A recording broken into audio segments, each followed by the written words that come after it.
Hi, everyone, and welcome to Canadians with Disabilities and Their Allies. My name is Brent Frain. I'm the host. The show is also known as PWD Allies Podcast. Check it out in your favorite app where you find it best suited for you. And, I just want to actually, before we start the show, I want to really emphasize for people to stay up to date on the podcast, to subscribe to the channel. And great content, awesome guests. Just like today, I'm introducing Sonia Furstenau, the MLA for the Green Party and the BC legislature. Sonia, it's such a great pleasure having you join us on our show here. This is the first time that you've actually been on our relaunch on the podcast. So thank you so much for joining us today. Yeah, happy to be here. Thanks for the invitation.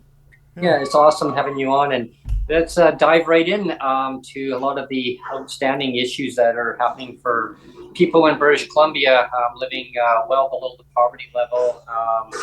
It's woefully inadequate, and the current government, as they go a year, skip a year, raise the rates, and pat themselves on the back and say, "Look what we've done." But unfortunately, people are still living in legislated poverty in a wealthy province. It's just beyond me to understand why it's still that way. But they keep saying there's more to do. Well, one of the things I wanted to point out is I'm wearing green today, and I'm wearing combat green because, one of the things I wanted to focus on today was when you were talking about Bill 7, Sonia, and we referred to it as the wheel of pain. The PWD's income assistance as the wheel of pain. And so I'm going to combat today talking about the wheel of pain. And I wondered if you could talk about that, because I tuned into that and Brent tuned into that, and we thought it was a super interesting, it was almost like you were, it was almost similar to the HUMA, actually, almost similar to the HUMA committee, where you were talking one-on-one with the minister. And it was you and Dan Davies and Adam Olson, and you were just kind of tag teaming and really like drilling down like the importance of or kind of what was missing in Bill 7, and so I wanted you to kind of talk about that.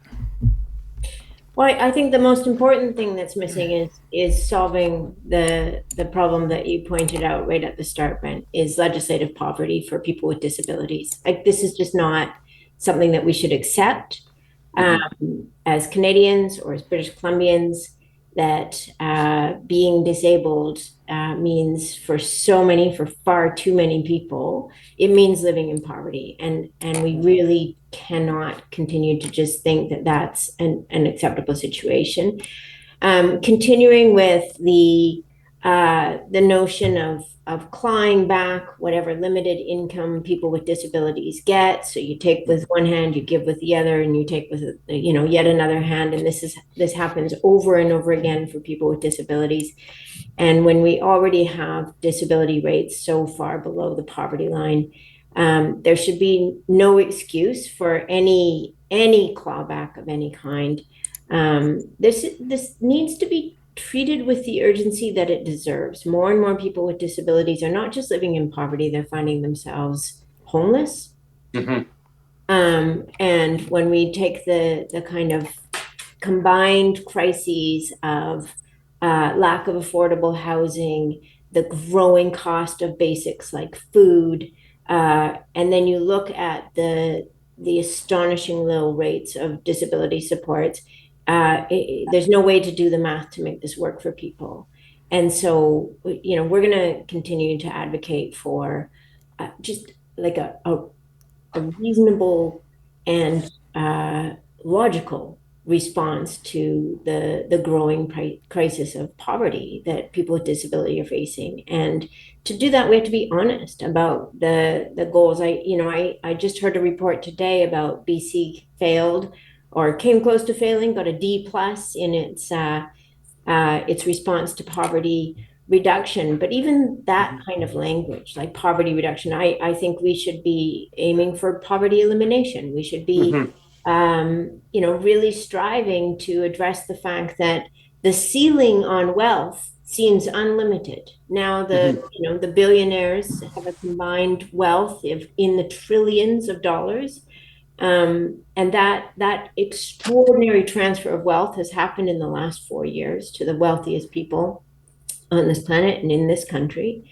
And yet the floor, as the higher that ceiling for wealth goes, the lower the floor goes. And we have to recognize that these two things are connected, and that we need governments that are willing and able to take the steps that are necessary to say, we're pulling that ceiling down. Congratulations, billionaire. You won whatever prize you think you get, but nobody needs 30 or 60 or 150 or 800 billion dollars.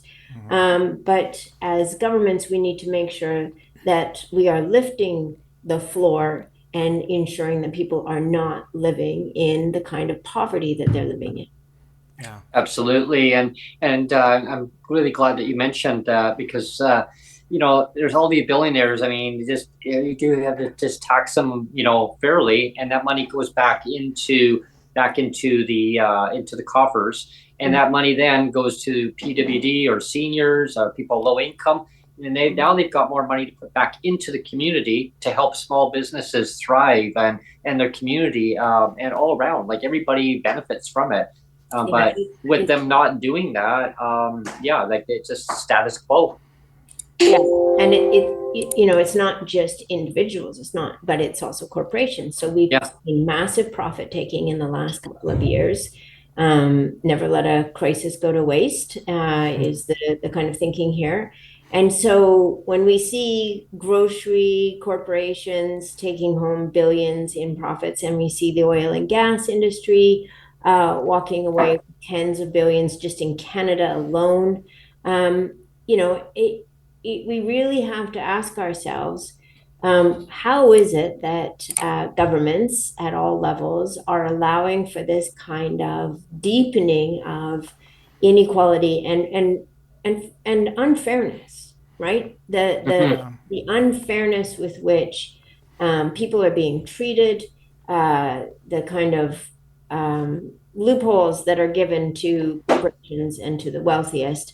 I always look at how easy it is for the wealthier people get, the easier it is for them to avoid paying taxes. And yet people who are living in poverty are monitored and checked, and every penny that can be clawed back is clawed back. And I find this to be such a disgraceful system. Well, I just wanted to jump in on something that you just said right now, and that's you use the word unfairness, and I think that I've had my survivor's pension clawed back for the last 10.5 years now. My first wife's, I got an inherited pension, and it's been clawed back for 10.5 years as unearned income. And I've tried to have it. I've done 4 different human rights complaints, right? And the Human Rights Tribunal comes back and says, well, it's not discriminatory, Neil, it's only unfair. And that's what they come back at. It's not discriminatory, it's only unfair. And I would agree with that statement if you weren't going to account for the truth of what a pension actually is. Yeah. Like as soon as you look at the truth of what a pension is supposed to be, it's supposed to be a protected income. It's supposed to be like, a protected income that is, like I said, protected. So if it's protected, you're not supposed to be able to touch it, right? It's a guaranteed protected income. It means you're not supposed to touch it. And that's the truth of it. And so, like I said, if you weren't going to acknowledge the truth of it, then I would say it's just unfair. But because you have to acknowledge the truth of it, that's when it becomes discriminatory. Yeah. So, and Neil, I just want to pick up on that. Like, I think one of the things that Canada always prided itself on was this idea that we're a fair country. Mm-hmm. John Ralston Saul even wrote a book called Fair Country. And I think it's one of those fundamental values that we hold. And that, I certainly grew up thinking how much fairness mattered. And so for you to be told it's not discriminatory, it's just not fair. Well, our policies and our legislation and how we enact these should be fair, and people should feel that fairness. And I think that more and more people are feeling that unfairness in the way that that governments are operating right now. And the goal should be not to burn it all down, but to really build it back up to being a much more fair place that we create collectively as Canadians and British Columbians. And, I think that that's something, it's hard to, there's a lot of anger and a lot of fear in the political rhetoric right now. And I think it's tapping into that feeling that people have, like, things just don't feel fair. Mm-hmm. And that's a solvable problem. And well, especially with like the cost of living, with the price of food and rents are like, I've never seen the rent so high in my life. Yeah. And when the government provides for persons with disabilities maximum $500, I mean, the latest stats that just came out today, and they're showing in Victoria, just alone in Victoria, the median rent is $2,120. Yeah.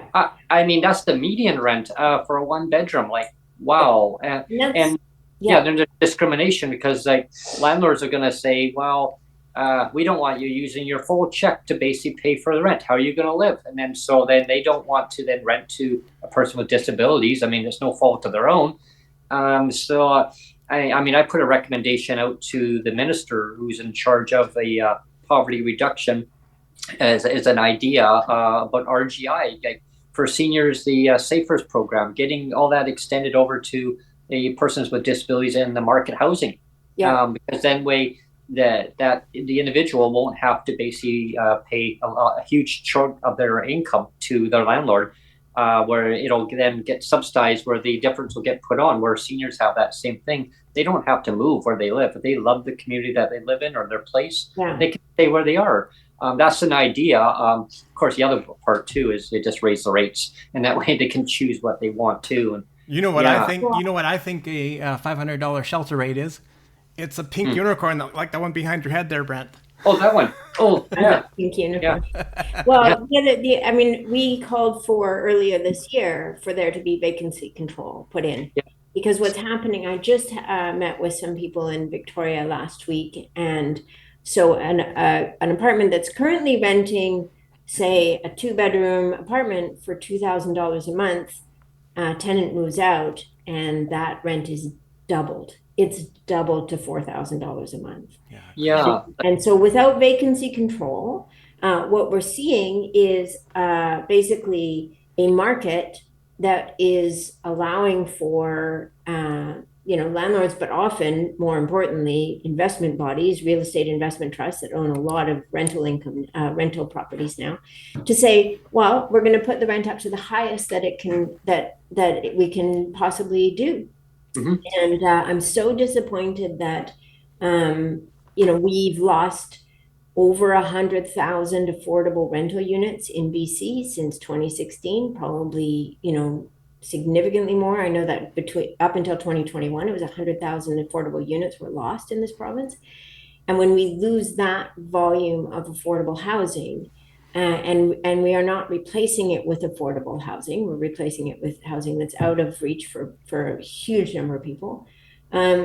we get the kind of terrible scenarios we're in. And so governments, again, have a role to play in saying, hey, there has to be some limits and some fairness built into this. And vacancy control is one way that they could do that.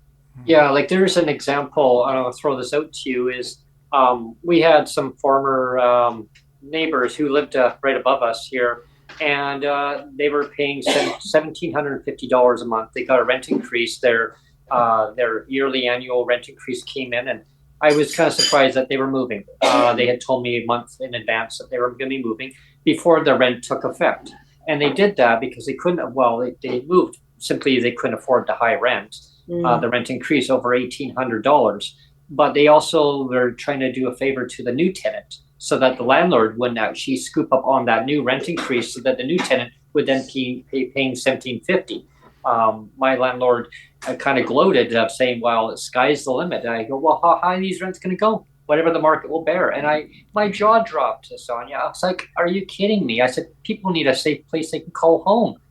Well, our investors are expecting a rate of return. I'm like, housing is not supposed to be treated as a commodity. Yeah. And the landlord had nothing to say. Like, I mean, nice people and all, but they're like, it's part of doing business. And so, I agree. The vacancy control needs to be put in place because otherwise these rents are just going to keep going higher and higher. And we need really like a generational investment into non-market housing, into affordable, truly accessible housing that suits the needs of people, a housing that creates community as well. So co-op housing, we really need to turn the tide on this. And the only way that's going to happen is for governments to choose to make those investments into there being a significant portion of housing that is not subject to these market forces and is not commodified. And as long as we say housing is just another commodity and you're out there in the market and you can make as much money as you want, we are not meeting that basic human right of housing. People have a right to have housing, and that's what's really been failed. We know there's another part too that I would love to. Oh, sorry, I was just going to stop there quickly. Neil, is on that is what I would like to see, Sonia, is like say PWD to get into like co-op housing or nonprofit, to have it based on the individual, not the household income, so that if two PWD move into say a co-op housing right now, under the BC Housing under the Act, it actually states, because we were talking to Ravi before about that, and he said, unfortunately, the Act actually states that if two PWD move into like a low income housing, it's classified as one income. And even though they may not have, like they maybe not be together, but the law states that they need to have one income. I'd like to see that change so that now people are now going to be housed more. Like it's not going to create less homelessness. More people are going to be able to be housed under one roof. I think we have to ensure that all of these policies are focused on the well-being of people. And the fairness. Fairness and equity. Yeah. We are at the end of our time already. Thanks, Neil. It went fast. So it always goes fast. Yeah. I appreciate this conversation and we'll carry it on. And I really want you to know that as BC Greens, we are going to put these issues front and center. It really matters to me that people are struggling and suffering to the extent they are, and particularly people with disabilities, and we can and must solve this. Absolutely. Poverty doesn't need to exist. It's policy choices, and I want to thank you very much, Sonia, for coming on today, and I want to extend the welcome for you to come back in the very near future, and we'll continue our conversation where we left off. And I just want everyone to know that there is an election coming up that's scheduled in October of this year. I believe it's October 19th of 2024. So definitely your vote counts. Get out there and vote. we gotta change this province, and so that everyone is included in our great province that we Crip the call. vote, as they say. Crip the vote. Yeah, it's going to be interesting. It's really going to be interesting. I was actually on the radio this morning, Sonia. We had a call-in show on the Jody Vance show. I called in, and it was to ask the leader a question. So I hammered in, and I had 30 seconds. And it was like, okay, Brent, you got 30 seconds, go. So I just, wow, you can imagine.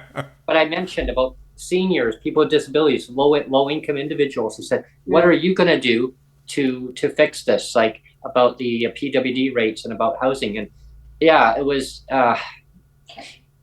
pretty well like a no answer. Like it was like kind of stuff that I already knew. So I think it was opportunity that that things can change in a good way. So definitely we will continue on advocating and pushing hard on the government and hold them accountable, because poverty, like the ministry they call poverty reduction, it shouldn't be poverty at all. That word poverty shouldn't be in there. It should be Ministry of Social Services. Yeah. Yeah. I agree. Okay, thank you both so much, and we'll Thanks. talk again soon. Yeah, Thanks. sounds good. Thank you. Okay, thank you. Bye. Bye. Bye, Sonia. Thank you.